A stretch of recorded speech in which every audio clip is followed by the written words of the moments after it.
salaamaaleykum wa rahmatullah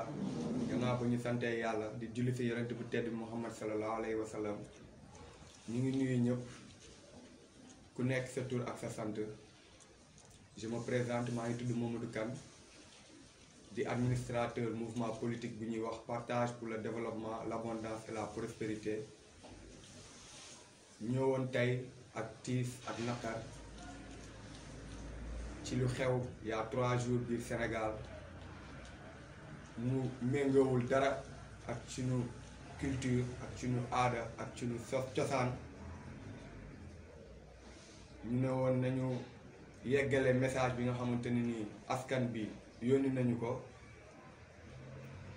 fii ci édition bi ñuy wax les doléances de la cité di remercier waa Wama TV ñoom ñi nga xamante nii ñoom ñoo ñu recevoir may ñu opportunité bii mbokk yi tey nag duñu concentrer suñu édition ci lu dul appel à la paix ak situation nationale bi ni ngi xew muy ay émeute ay manifestation yu doy waar yu musul am ci Sénégal ñu ne woon nañu woo nit ñi commencé ci responsable yi commencé ci autorités yi commencé ci responsable moral yi ak askan bi ñëpp ñu ngi leen di woo ñu dal ànd ak teey ndaxte lii jëmalul réew kanam ñun ñi nga xamante ni ay ndaw lañu ñu ngi koy ñaawlu loolu ndaxte ñu ngi gis ay armes à feu ci mbedd bi ay bal di tàkk ñuy toj fu nekk di taal tribunaux yi di taal état civil yi te yooyu noonu yëpp wax dëgg neex yàlla ñun ñëpp xam nañ ne ñun ñoo ci yàqule ndaxte réew mi benn bopp la kenn mënu ko xar ñaar lépp loo xamante ni yàq nañ ko fi suñu bopp lañ ko def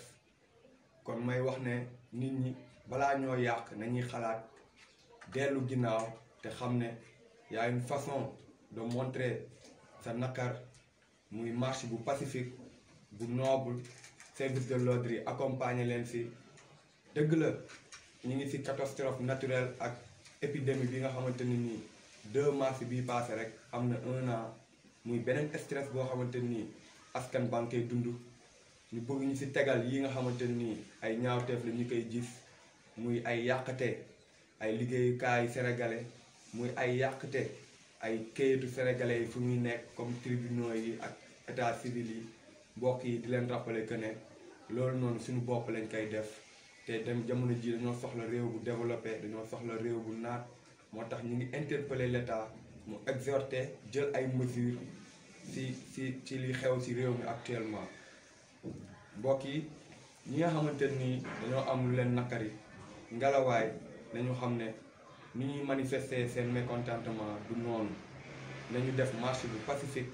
autorités yi tamit ak service de l'ordre yi accompagner leen ci ndaxte réewum démocratie la ñu nekk ku nekk am nga droit am àq ak yelleef Sénégal ñëpp ko bokk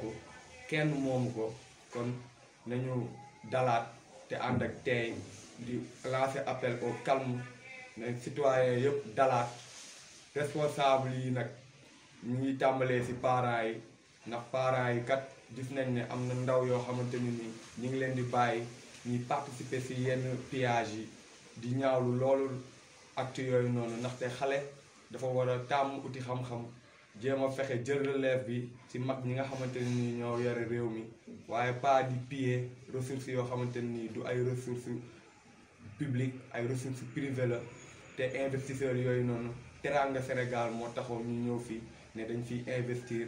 kon à l'échelle nationale nañuy bàyyi xel bu baax mbokk yi suñu image Sénégal pays teranga la suñu culture mooy cohésion sociale bu am solo loolu noonu yëpp ci 3 jours yi ñu génn ci askan bi ñi nga xamante ni dañoo am lu ñuy naqarlu ñi ngi yàq loolu noonu ñuy woote appel au calme ne nit ñi dalaat ndaxte actuellement am na ñoo xamante ni yóbbante nañ ñu ci àdduna bi pour ñu xamal leen ne lii xew temps yi ñu ngi koy naqarlu bu baax a baax ñu ngi koy ñaawlu également ndaxte gis nañ ne ay acte de vandalisme gis nañ ay braquage gis nañ ay xeex ak ay services de l'ordre yu ñàkk seen loxo gis nañ population bi ay bakken yoo xamante nii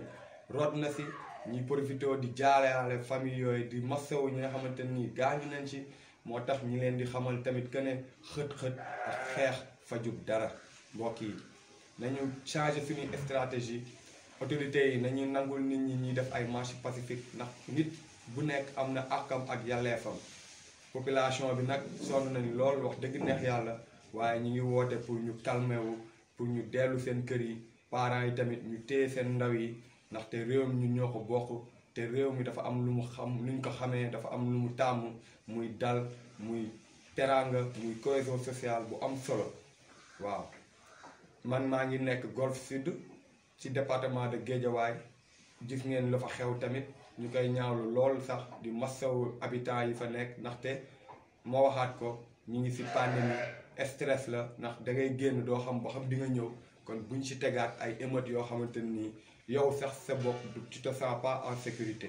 moo tax ñuy lancer un appel au calme di exhorter aussi le président Macky Sall mu jël ay mesures yu strictes pour mu apaiser situation bi ndaxte moom lañu jiital moom mooy suñu njiit kon donc ñu ngi koy wax pour mu apaiser li xew